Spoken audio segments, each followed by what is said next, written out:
On a clear spring morning in the high desert of Arizona, in a small community where neighbors knew each other by name and children rode their bicycles freely down dusty roads, a young woman named Jill Alt walked out of her apartment and vanished into thin air. It was April 2001, and the 29-year-old mother of two disappeared without taking her purse, her car, or any personal belongings. Her children were at school. Her boyfriend was at work. The door to her apartment stood open, swinging gently in the warm breeze that swept across the Prescott Valley that afternoon. When darkness fell and Jill had not returned, when her children came home to an empty apartment and her boyfriend found her absent from the life they had built together, a question began to form in the minds of everyone who knew her. Where was Jill Alt, and what had happened in those quiet hours when no one was watching? The Prescott Valley in 2001 was a place caught between two worlds.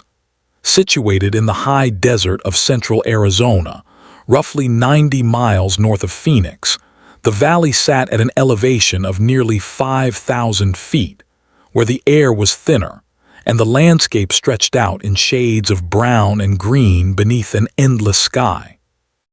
It was not quite a city, not quite a town, but rather a collection of neighborhoods and trailer parks and modest apartment complexes that had grown up around the old ranching country. The population hovered around 25,000 people, many of them working-class families who had moved from Phoenix or Tucson seeking affordable housing and a slower pace of life. The economy ran on service jobs, retail positions, and construction work. People knew their neighbors. They waved to each other at the grocery store. They noticed when something was out of place. Jill Marie Alt had lived in Prescott Valley for just over a year when she disappeared. She was 29 years old, though she looked younger, with shoulder-length brown hair and brown eyes that carried a certain wariness, the kind that comes from experience rather than age. She had two children from a previous relationship, a daughter who was 9 and a son who was 7. Both attended the local elementary school. Jill worked part-time at a retail store in town, earning minimum wage to help support her small family.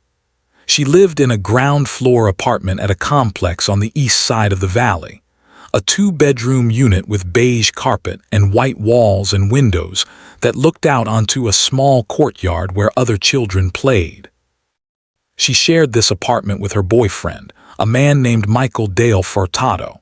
He was 32 years old, originally from California, with dark hair and a solid build that came from years of manual labor. He worked in construction, framing houses and laying foundations for the new developments that were slowly spreading across the valley. Those who knew him said he was quiet, sometimes moody, but generally reliable. He showed up for work on time. He paid his bills.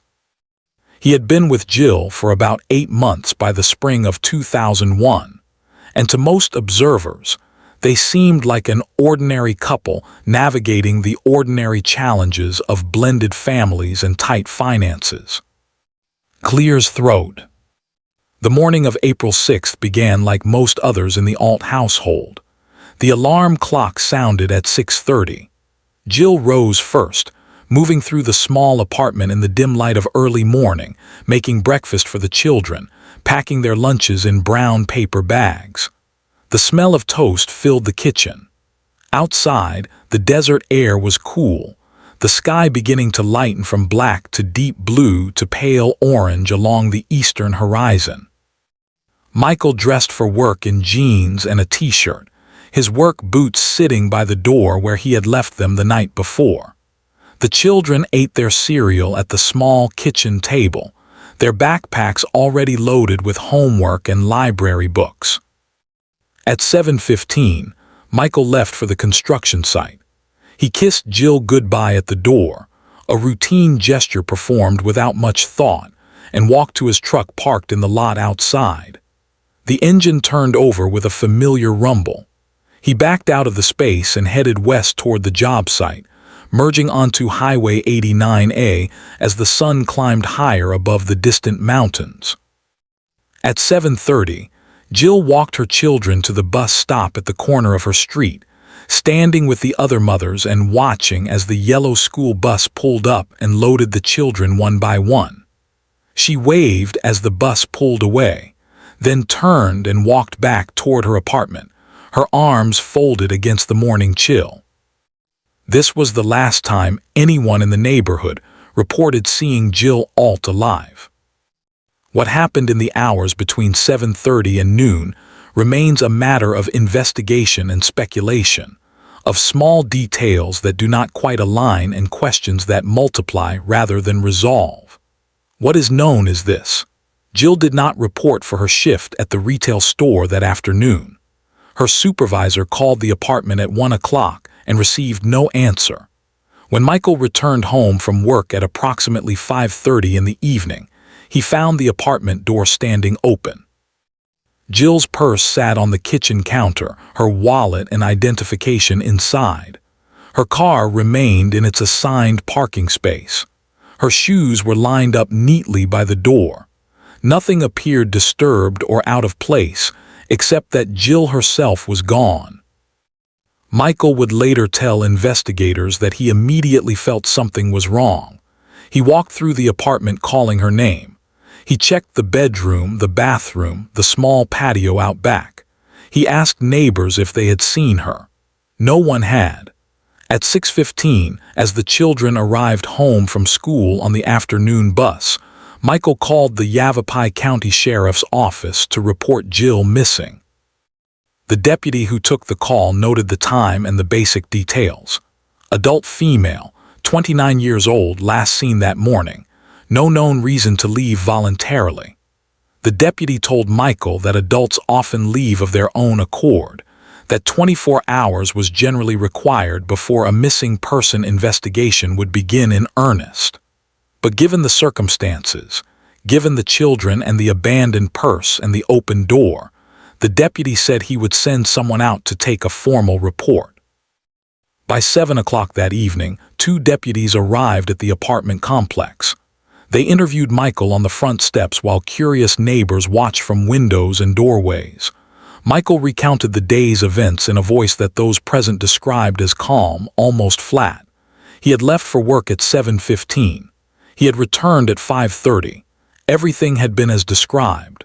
The deputies asked if he and Jill had been fighting. He said no. They asked if she had seemed upset or worried about anything. He said no, everything had been normal. They asked if she had any friends or family she might have gone to visit. He said she had a sister in California, but they were not close. The deputies took notes. They looked around the apartment with Michael's permission, opening closets and looking under beds, the routine search for signs of struggle or foul play. They found nothing. The initial search began the following morning. Deputies canvassed the apartment complex and the surrounding neighborhoods, knocking on doors and asking if anyone had seen Jill Alt on the morning of April 6th. Most people shook their heads. A few remembered seeing her at the bus stop with her children, the same as always. One neighbor mentioned that she thought she had heard voices coming from the Alt apartment around mid-morning, but she could not be certain.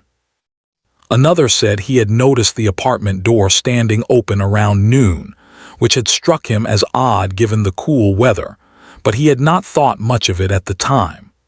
These were small observations, easily dismissed, the kind of details that only gain significance in retrospect. Clears throat. Search teams organized quickly. Volunteers from the community joined law enforcement officers in systematic sweeps of the surrounding desert. They walked in lines across the scrubland, eyes scanning the ground for any sign of disturbance, any scrap of clothing or personal item that might indicate where Jill had gone. The desert in April was coming alive with wildflowers, yellow brittlebush and purple lupin dotting the landscape, but it was also vast and unforgiving, filled with rocky outcroppings and deep washes where a body could lie hidden for years.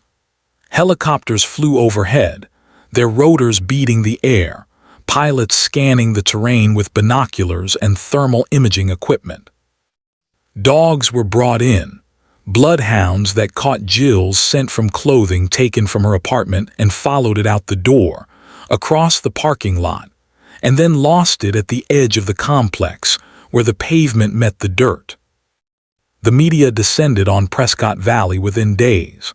Local news stations from Phoenix sent reporters and camera crews to interview Michael, to film the search efforts, to broadcast Jill's photograph across television screens throughout central Arizona. The image they used showed Jill smiling, her hair pulled back, her eyes bright. The caption beneath read, "Missing, Prescott Valley, last seen April 6." Tips began coming into the sheriff's office hotline. Someone thought they had seen a woman matching Jill's description at a gas station in Flagstaff. Someone else reported a similar-looking woman at a bus stop in Phoenix. Deputies followed up on each lead, driving hundreds of miles to interview witnesses who were certain they had seen something, only to find that the woman in question was someone else entirely, someone with different eyes or a different voice or a different story. Those who knew Michael Furtado during those early days of the investigation said he seemed strangely composed. He gave interviews to reporters, speaking in measured tones about his hope that Jill would be found safe, that she would come home to her children. He attended candlelight vigils organized by community members, standing with his hands in his pockets while prayers were offered and songs were sung.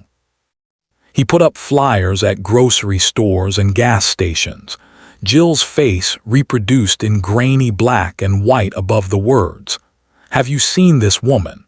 But there was something in his demeanor that struck some observers as off, a certain detachment that did not quite match the gravity of the situation. One volunteer who worked alongside Michael in the search efforts later told investigators that he had seemed more concerned with appearing helpful than with actually finding Jill, more focused on what people thought of him than on the possibility that the woman he claimed to love might be lying hurt or afraid somewhere in the desert. Deputies noticed inconsistencies in Michael's timeline. He had stated that he left for work at 7:15 on the morning of April 6th, but when investigators checked with his employer, they learned that Michael had not clocked in at the construction site until 9:45 that morning. The drive from the apartment to the work site took approximately 20 minutes in normal traffic. This meant that roughly 2 hours were unaccounted for. When confronted with this discrepancy, Michael explained that he had stopped for coffee at a convenience store and had then driven around for a while, thinking about personal matters. He could not remember which convenience store. He had paid cash, so there was no receipt. Investigators checked surveillance footage from several stores along his likely route, but found no images of Michael or his truck during the relevant time window. There were other small details that did not align. Michael had told the first responding deputies that he arrived home at 5:30 in the evening and found the door open. But a neighbor reported seeing Michael's truck in the parking lot at approximately 4:45, nearly an hour earlier than he had claimed. When asked about this, Michael said the neighbor must have been mistaken about the time. The neighbor insisted she was not. She had been baking cookies for her grandchildren and had checked the clock multiple times to ensure they would be ready when the children arrived home from school. She was certain about what she had seen. Investigators also noted that Michael showed little emotion during interviews. He answered questions politely, sometimes even helpfully, but his affect remained flat, his body language relaxed.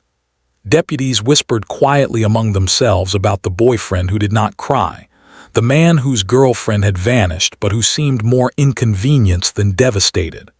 They had seen this before, the performance of concern masking something darker underneath. But suspicion is not evidence, and without a body or a crime scene or any concrete proof that Jill had come to harm, there was little they could do except continue searching and hope that someone, somewhere, knew something they were not yet willing to share. Clears throat. By mid-April, the active search efforts began to wind down. Thousands of acres of desert had been covered. Hundreds of tips had been investigated. Every lead had been followed to its conclusion, and still there was no trace of Jill Alt. The sheriff's office held a press conference to announce that while the case remained open and active, the large-scale search operations would be suspended pending new information. The missing person case was now officially a cold case, filed away in a cabinet with dozens of others, waiting for the one piece of evidence or testimony that might crack it open again. Michael Furtado continued to live in the apartment for several weeks after Jill's disappearance. He went to work each day, framing houses and pouring concrete, coming home in the evenings to an empty apartment where Jill's things still sat exactly as she had left them. Her clothes hung in the closet. Her toothbrush rested in the holder by the bathroom sink. The photographs on the refrigerator showed her smiling with her children, frozen moments from a life that had simply stopped. The children themselves were staying with relatives, their grandmother having come from California to take temporary custody while the investigation continued. They asked when their mother was coming home. No one had an answer. In May, Michael moved out of the apartment. He told the property manager that he could no longer afford the rent on his own, and that staying there reminded him too much of Jill.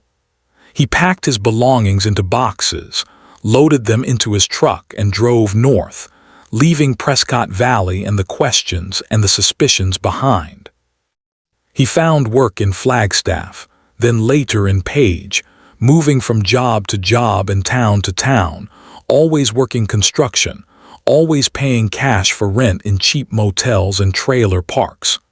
When asked by new acquaintances about his past, he said he had lost someone close to him, but he did not elaborate. He did not mention Jill by name. For those who have ever doubted someone you love, who have felt that sick certainty in your gut that something is terribly wrong even when you cannot prove it, the story of what happened next will feel familiar. Jill's children grew older in their grandmother's care, attending new schools and making new friends, but carrying with them always the question of what had happened to their mother. The girl, who had been 9 when Jill disappeared, began having nightmares. She would wake in the darkness screaming that someone was hurting her mother, that she could hear her mother calling for help. The grandmother held her and rocked her and told her it was just a dream, but the child insisted it was more than that. It was a memory trying to surface, a truth her mind had locked away for its own protection. The boy, younger and more withdrawn, stopped speaking about his mother altogether. He drew pictures sometimes, crayon drawings of houses and people and trees, and in many of these pictures there appeared a figure lying on the ground, colored in red and black, sometimes covered with a blanket or surrounded by rocks. When the grandmother asked him about these drawings, he would shrug and say he did not know what they meant. But the images kept appearing over and over, variations on the same theme. Someone lying down, someone hidden, someone gone. Years passed with agonizing slowness.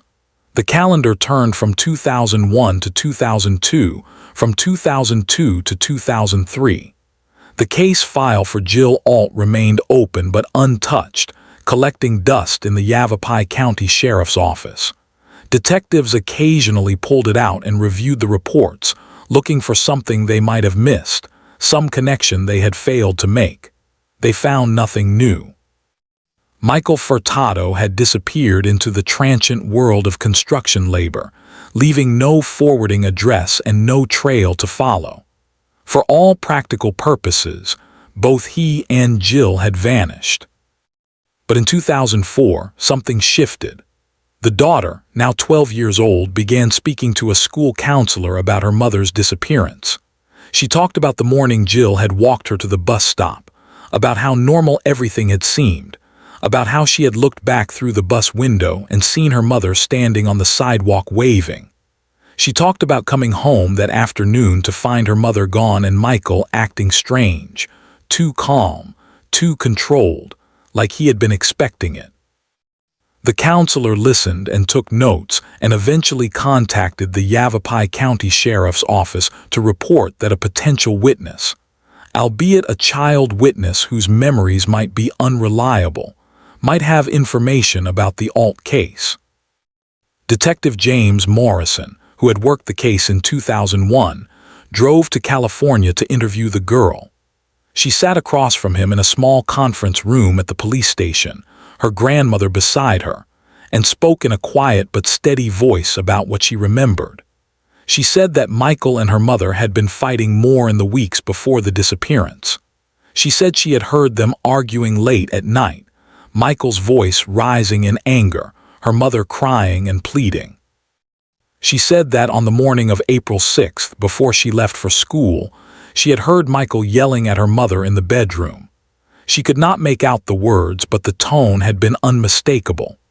She said that when she came home that afternoon and Michael told her that her mother was missing, she had not believed him.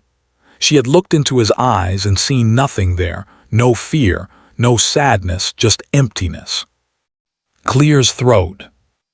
Detective Morrison reopened the case formally in August 2004. He began by retracing the original investigation, reviewing every witness statement, every piece of physical evidence, every tip that had come in during the initial search. He contacted Michael's former employer and obtained employment records showing the exact times Michael had clocked in and out on April 6th. He confirmed the discrepancy. Michael had not arrived at work until 9:45, more than 2 hours after he claimed to have left home. Morrison then expanded the search, running Michael's name through law enforcement databases across Arizona and neighboring states, looking for any contacts or arrests or complaints. What he found was illuminating. Michael Furtado had a history of domestic violence. In California, before moving to Arizona, he had been arrested twice for assaulting former girlfriends. The charges had been dropped both times when the women declined to cooperate with prosecutors, a common outcome in domestic violence cases where victims fear retaliation or simply want to move on with their lives. In Nevada, Michael had been named in a restraining order filed by another ex-girlfriend who claimed he had threatened to harm her if she tried to leave him. The pattern was clear. Michael Furtado was a man who used violence to control the women in his life, and Jill Alt had been one of those women. Morrison began searching for Michael. He traced his movements through employment records and rental applications, following a trail that led from Flagstaff to Page to Kingman to Las Vegas, and finally back to Arizona, to a small town called Bullhead City on the Colorado River near the Nevada border. In November 2004, Morrison and several other deputies drove to Bullhead City and located Michael working at a construction site on the outskirts of town. They approached him during his lunch break, identifying themselves as law enforcement officers investigating the disappearance of Jill Alt. Michael set down his sandwich and stood up slowly, his face betraying nothing. He said he had already told the police everything he knew back in 2001. Morrison said they had new information and needed to ask some follow-up questions. Michael agreed to come to the station voluntarily. The interview lasted 6 hours. Morrison sat across a metal table from Michael in a windowless room, recording every word on video camera. He started with the timeline, walking Michael through the morning of April 6th minute by minute. He pointed out the inconsistencies, the 2 missing hours, the neighbor who saw the truck early, the lack of surveillance footage confirming Michael's story about stopping for coffee. Michael stuck to his original account, insisting that the neighbor was mistaken, that he had indeed stopped for coffee though he could not remember where, that he had driven around thinking and had not been paying attention to the time. Morrison shifted tactics. He brought up the domestic violence arrests in California, the restraining order in Nevada. Michael's face hardened. He said those were old matters, misunderstandings, women who had lied about him to get back at him for breaking up with them. Morrison asked if Michael and Jill had been fighting before she disappeared. Michael said no more than any couple fights. Morrison asked if Michael had ever hit Jill. Michael said no, absolutely not. Morrison leaned forward and said that Jill's daughter remembered hearing them fight, remembered her mother crying, remembered Michael yelling. Michael shook his head and said the kid was confused, mixing up memories, making things up to deal with her grief. The interview went in circles. Morrison pushed and Michael deflected. Morrison presented evidence and Michael explained it away. Finally, Morrison asked the question directly, "Did you harm Jill Alt?" Michael looked into the camera and said, "No, I love Jill. I would never hurt her. I don't know what happened to her, but it wasn't me." His voice was steady.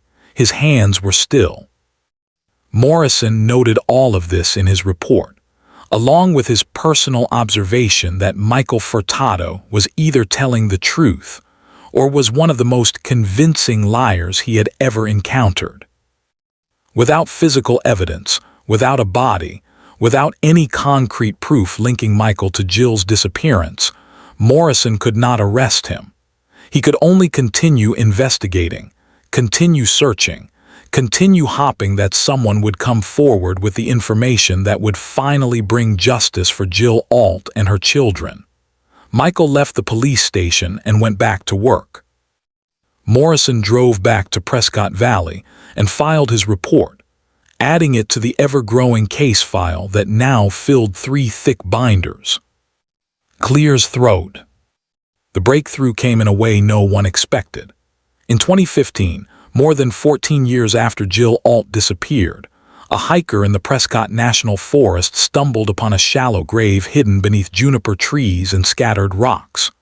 The hiker, a local man walking his dog off one of the established trails, noticed a peculiar depression in the ground and a scattering of bones that did not look like animal remains. He called the sheriff's office immediately. Deputies responded and secured the scene. A forensic anthropologist from the state medical examiner's office was brought in to excavate the site carefully, documenting each layer of soil and each fragment of bone as it was uncovered. The remains were skeletal, bleached white by years of sun and weather, scattered by animals and erosion. But enough of the skeleton was intact to determine that it was an adult human female, approximately 5 feet 4 inches tall, consistent with Jill Alt's height. Dental records confirmed the identification within a week. The bones that had lain hidden in the forest for nearly a decade and a half belonged to Jill Marie Alt. She had been there all along, less than 10 miles from the apartment where she had lived with Michael and her children, buried in a place so remote and so ordinary that hundreds of searchers had walked past it in 2001, without ever noticing the disturbed earth beneath the trees. The forensic examination revealed critical details. Jill's skull showed evidence of blunt force trauma, a fracture pattern consistent with being struck repeatedly with a heavy object. The hyoid bone in her neck was fractured, suggesting strangulation. Fabric fragments found with the remains matched the description of clothing Jill had been wearing when last seen, a blue t-shirt and jeans. The location of the grave, the manner of burial, the injuries to the bones, all pointed to homicide. Jill had not wandered off and died of exposure. She had not left voluntarily. She had been beaten, strangled, and hidden in the forest, her body left to decompose while her children asked when she was coming home. Detective Morrison, now a sergeant after years of service, reopened the investigation with renewed focus. He assembled a task force dedicated solely to building a case against Michael Furtado. They knew who had done this. The question was how to prove it beyond reasonable doubt in a court of law.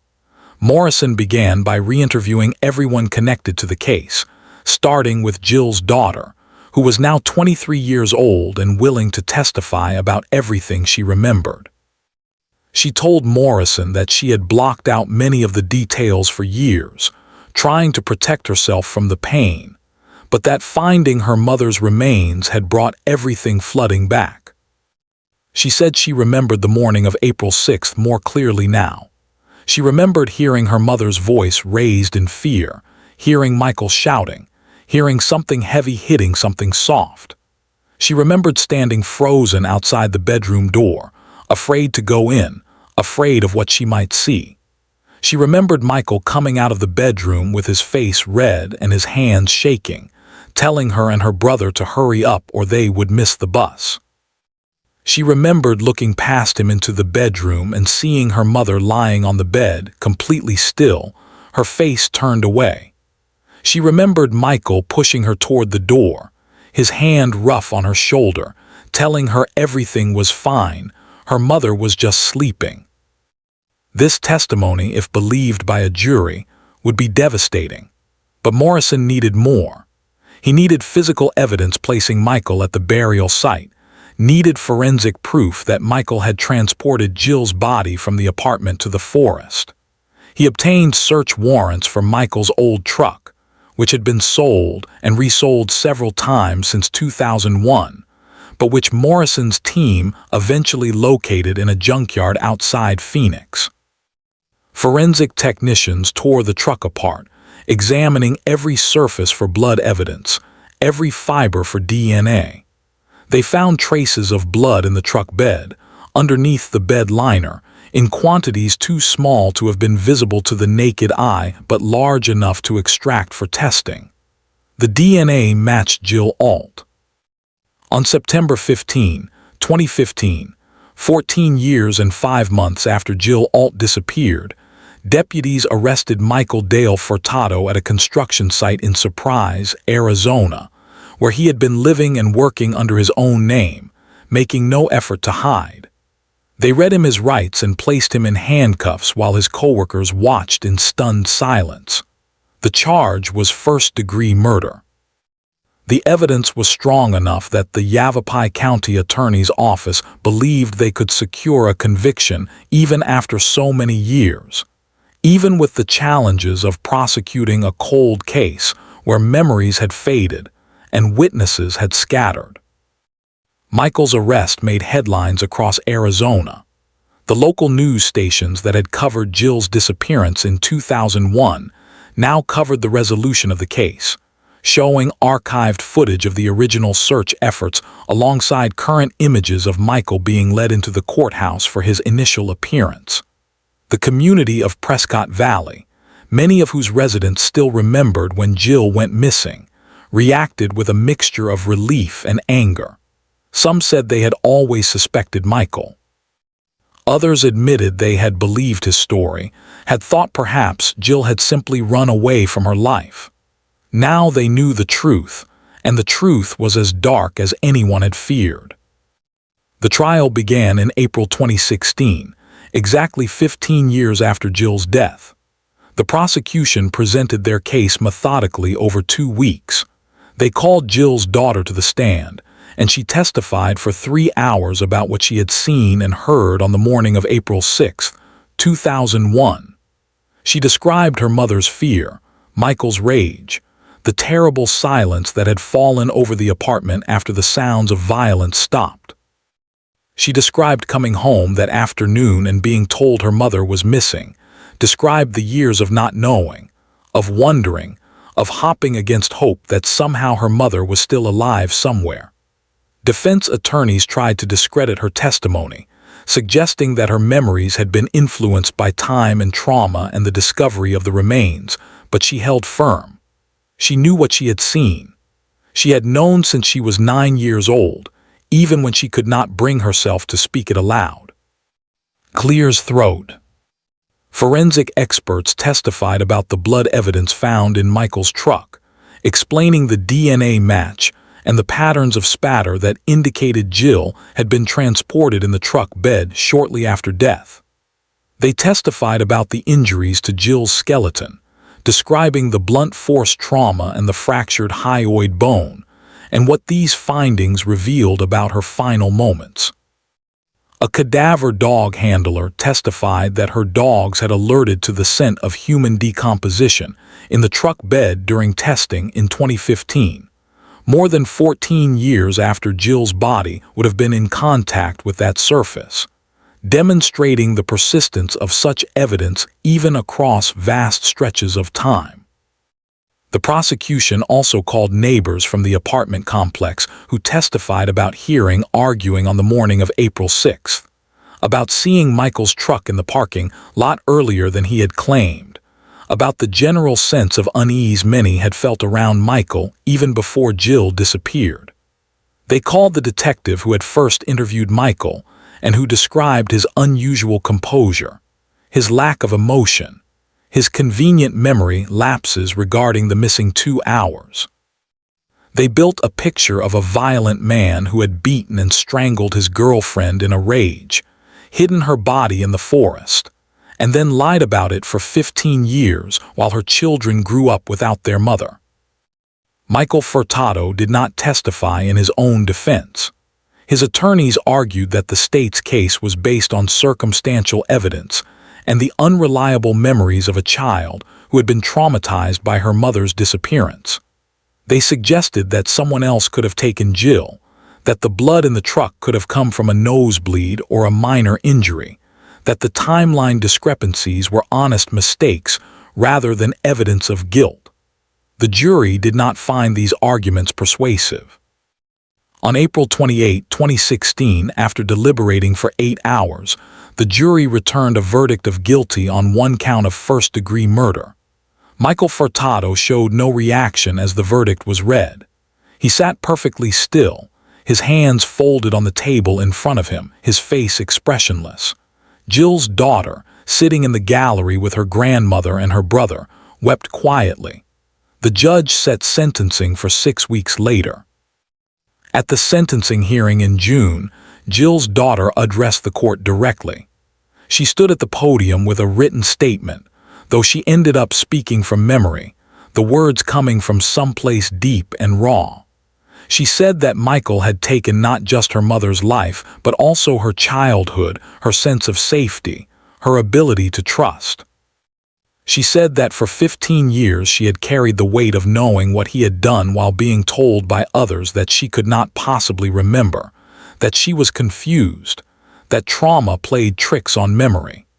She said that finding her mother's remains had been both the worst and the best day of her life, because at least now there was proof, at least now people would believe her, at least now her mother could rest. The judge sentenced Michael Dale Furtado to life in prison without the possibility of parole.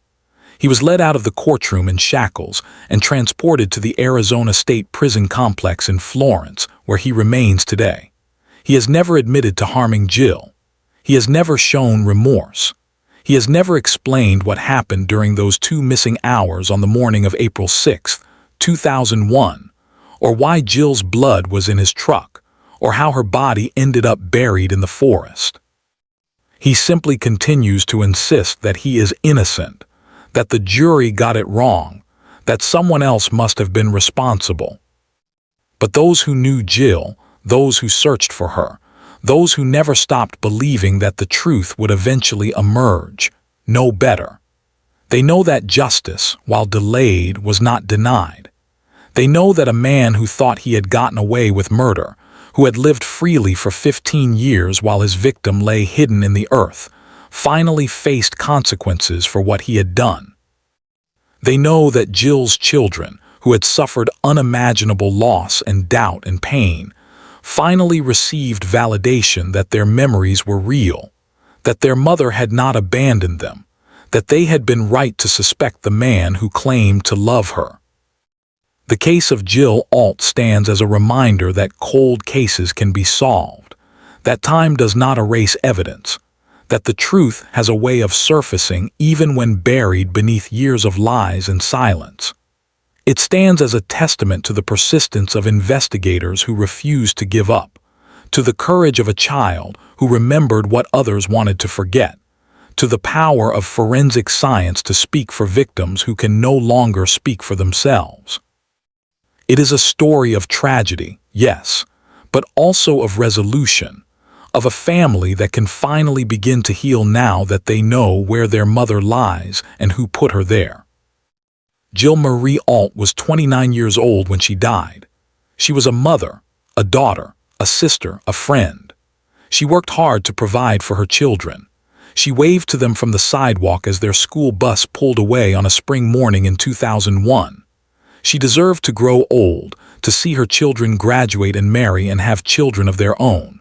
Instead, she lies buried in a quiet cemetery in California, her headstone marking the dates of her life and the date her remains were finally found.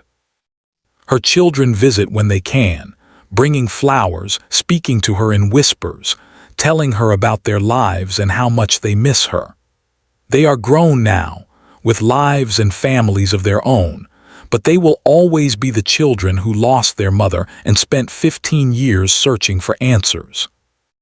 The investigation into Jill Alt's murder spanned nearly 2 decades, involved hundreds of hours of police work, and ultimately came down to a child's memory and a few drops of blood preserved beneath a truck bed liner.